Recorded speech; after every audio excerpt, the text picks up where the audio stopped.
Família, Bitcoin 66 mil dólares, caindo 20% na semana, 30% de queda para o Ethereum. O indicador aqui dentro do CoinMarketCap, Fear and Greed, medo e ganância, apontando para a gente somente um dígito, ou seja, em nível 5. E eu, particularmente, não me lembro outro momento do mercado cripto, desde que eu comecei a comprar Bitcoin lá em 2017, que a gente tenha visto tamanho medo, né, no mercado sendo mostrado por um indicador. É claro que vivemos fases de mercado, né? Vimos ali o Covid crash, vimos também Terra Luna caindo, vimos a queda da FTX, dentre outros eventos que ocasionaram aí um medo extremo no mercado, mas nesse momento a gente vê o medo extremo chegando a nível 5, a gente vê tamanha queda e eu não consigo colocar em palavras claras os principais catalisadores para essa queda, se é que existem motivos tão claros para que a gente possa ver aí essa debandada, esse sangue nas ruas,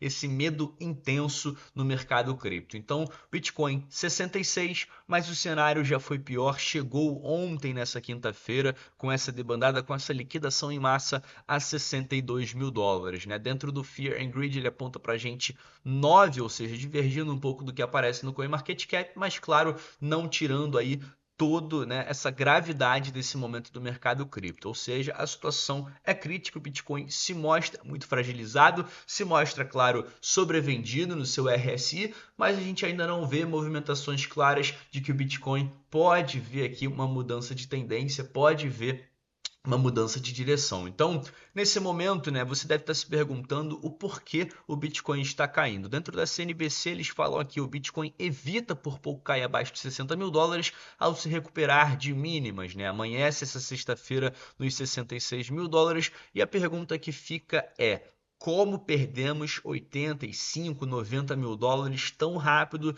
e viemos em questão de alguns dias para 61, 62 mil dólares? Bom, a resposta não é clara, mas ela existe, né? Existe uma possível justificativa que tenta explicar. Então, essa liquidação, de acordo com a CNBC, ocorre em meio a queda contínuas na ação de tecnologia nos Estados Unidos. Ou seja, frequentemente o Bitcoin vem enfrentando, né, essa correlação com essas ações. Quando o setor de tecnologia cai nos Estados Unidos, o Bitcoin tende também a acompanhar essa tendência, né? Então, outro motivo que ele coloca aqui, o ouro e a prata foram muito voláteis, né? Aumentando a turbulência nos mercados, ou seja, toda essa volatilidade implica em mais riscos, implica em investidores mitigarem seus riscos e retirarem um pouco das suas posições no mercado, e isso pode estar, claro, sendo visto dentro do Bitcoin. E por último, não menos importante, as famosas liquidações forçadas. Então, muita gente tentando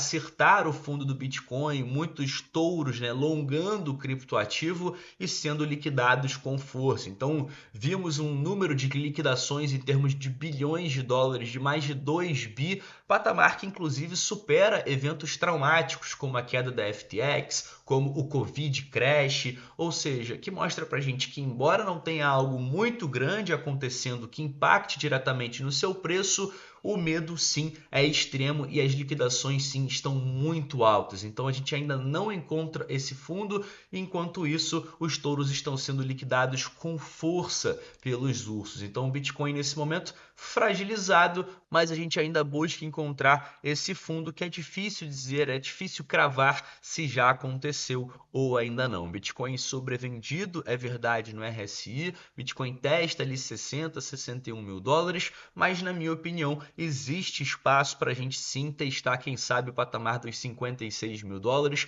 que aí sim é uma zona muito importante para o Bitcoin, principalmente aí de liquidez, principalmente de acumulação durante diferentes fases, né, do mercado. Então, o Bitcoin durante muito tempo lateralizou em patamares de 50, 56 mil dólares e a gente pode ver isso um pouco mais claro por aqui. Então, a profecia se cumprindo, né? O Bitcoin basicamente saiu ali daqueles 85, 81 mil dólares, quebrou esse suporte importante dos 81, que era um suporte importante porque era a média de preço dos investidores institucionais, a linha de True Market Mean, e quebrando os 81 eu falava para vocês que a chance da gente chegar aos 70 seria muito grande e que o caminho poderia ser rápido, até porque quando subimos dos 70 para o 80, praticamente não houve resistência. Então, se não houve resistência para subir, quando cai, também não existe suporte nessa queda. Então, é isso que aconteceu. A gente chega a 70 muito rápido. O que me surpreende é a perda dos 70 mil dólares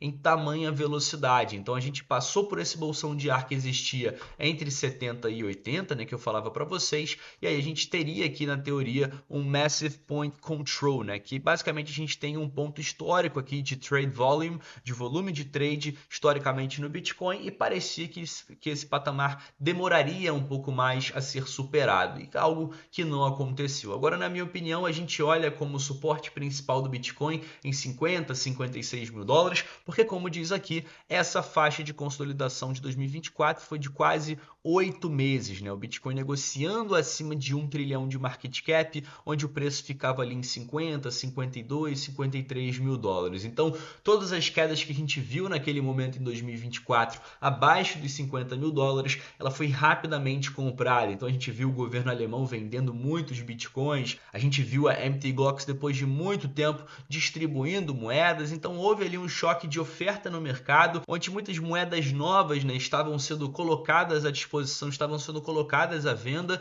e ainda assim a gente viu o mercado suprindo, né, toda essa venda, essa pressão vendedora, e não deixando o Bitcoin cair abaixo de 50 mil dólares. Então, mostrando para a gente que essa região de preço é uma região muito importante que tende a ser suportada. Então, eu olharia, caso a gente entre em um cenário ainda pior, eu olharia para 50, 56 mil dólares como níveis de preço que dificilmente a gente deve cair. E caso venha a cair, muito possivelmente deve ser rapidamente comprada, como a gente viu aqui em 2024. Falando a respeito do institucional, o Bitcoin continua a ver outflows consideráveis diariamente, né, por parte desses investidores. Na segunda-feira parecia que as coisas iam ser um pouco diferentes, um inflow despretensioso, né? Falamos aqui de quase 600 milhões de dólares, poderíamos esperar por dias melhores, e isso não acontece. Terça, quarta e quinta-feira mostram aqui somados o dobro de outflow do que inflow na semana, o que obviamente mostra o posicionamento claro desses investidores.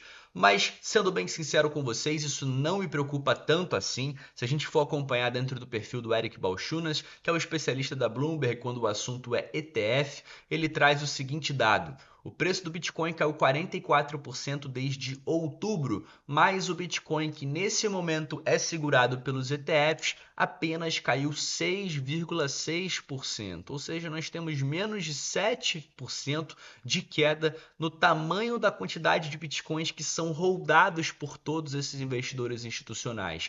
Ou seja, quase 50% de queda, e nós não tivemos nem 10% de saída de todos os bitcoins acumulados desde o lançamento do ETF. Então, esse provavelmente, como a gente viu, é um dos principais momentos de medo do Bitcoin, de debandada, de sangue nas ruas, e a gente pode ver que o posicionamento do institucional é claro, de venda, mas não tanto assim se comparado como, por exemplo, foi de compra em momentos positivos. Então, menos de 10% de saídas de tudo aquilo que eles acumularam aí nos últimos 2 anos. Então, obviamente, isso não me preocupa tanto assim.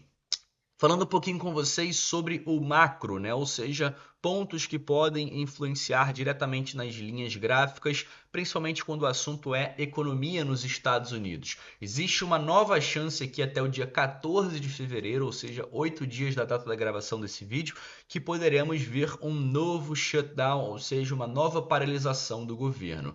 Nessa semana, nós tivemos a retomada, né, do governo nos Estados Unidos, depois de um breve shutdown, mas tivemos, por exemplo, alguns dados sendo postergados, como, por exemplo, os dados aguardados para essa sexta, como o payroll, ganho médio por hora e a taxa de desemprego, onde todos eles serão divulgados na semana que vem, no dia 11, ou seja, quarta-feira. Então, atentos à semana que vem, porque teremos dados de mercado de trabalho que geralmente não são divulgados nessas datas, sendo divulgados aí no meio da semana que vem. Então, o ponto é, nós tivemos uma aprovação de orçamento temporária que pode ser novamente revogada caso, né, esses membros não entrem em um acordo no Senado dos Estados Unidos. Então aqui é basicamente acompanhar, né, os próximos capítulos dessa novela e caso seja necessário, caso eles pensem, né, que é necessário um shutdown, uma nova paralisação, isso deve acontecer e caso aconteça, é claro que é um ponto de incerteza, é claro que é um ponto que traz, né, um movimento de venda nos mercados. Então é claro que não é positivo para o Bitcoin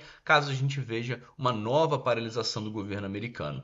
Falando um pouquinho sobre o que a gente ainda deve ver e o que já viu para essa semana, ou seja, essa sexta-feira. Na quarta-feira vimos o ADP, a prévia do payroll, deixando a desejar bastante, né, referente a janeiro. A projeção era de 46, veio menos da metade, ou seja, poucas vagas de emprego sendo geradas, mostrando uma fraqueza nesse setor da economia nos Estados Unidos. Vimos pedidos iniciais por seguro-desemprego ficando bem acima das projeções e bem acima dos últimos dados reportados, indicando para a gente um aumento no seguro-desemprego nos Estados Unidos, e vimos os JOLTS, a demanda por trabalhadores, também deixando bastante a desejar, ou seja, são 3 dados referentes ao mercado de trabalho que deixam a desejar e que vem pior do que o esperado. Então é bem importante a gente acompanhar na quarta-feira que vem como o payroll e a taxa de desemprego serão divulgados referentes a esse primeiro mês do ano de 2026 ao mês de janeiro. Finalizando com vocês, porém não menos importante, o JP Morgan, banco norte-americano, fala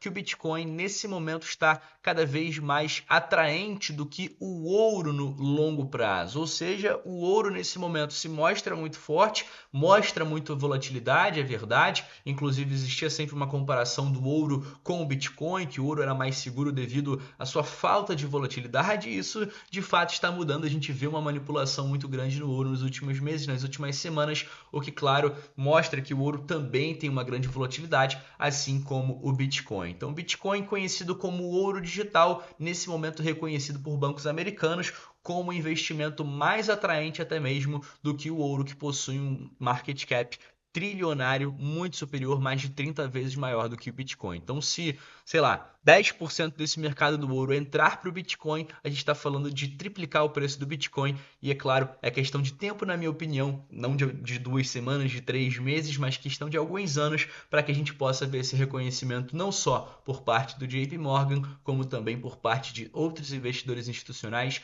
e outros bancos americanos. Então, concluindo com vocês, esse momento de medo do mercado, ele não tem um motivo muito claro, né, para estar acontecendo. Essa debandada, na minha opinião, é liquidação em massa, é efeito cascata. É claro que o que acontece no macro, né, essa questão dos investidores institucionais, essa venda em massa traz consequências, mas não deveriam ser consequências tão duras assim para a gente acompanhar o Bitcoin oferecendo tamanha queda e tamanha oportunidade nesse momento. Então, em patamares de 60, 56, 58 mil dólares, eu, Bruno, particularmente, já estou fazendo o meu DCA e acumulando visando longo prazo. E eu pergunto a você aqui presente no nosso clube de membros, o que você tem feito, né, nesse momento? Está esperando patamares menores, patamares inferiores? Qual que é a sua estratégia? Deixa aqui nos comentários. Eu agradeço a você que ficou comigo até o fim desse vídeo e deixe nosso próximo encontro marcado para esse domingo. Até lá!